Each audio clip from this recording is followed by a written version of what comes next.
துன்பம் வரும் வேளையிலே சிரிங்க என்று சொல்லி வைத்தார் பட்டினத்தார். இந்த பாம்பு வந்து கடிக்கையில் பாழும் உடல் துடிக்கையில் யார் முகத்தில் இந்த சிரிப்பு வரும்?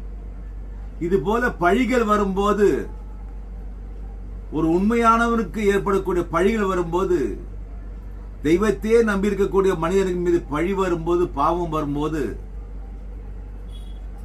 எங்கே இருந்து சிரிப்பு வரும்? வருத்தங்கள் தான் வரும். இப்போது உன்னை குற்றம் சொல்பவர்கள் அனைவரும் சந்தோஷமாக இருப்பார்கள். அது தவறில்லை. இது அற்ப ஆனந்தம். பொறுத்திரு மகனே, உனக்கு அத்தனை உண்டான உண்மைக்கு உண்டான செயல் நிலை,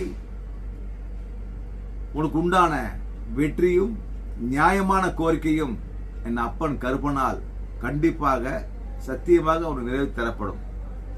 துவண்டு விடாதே, தளர்ந்து விடாதே.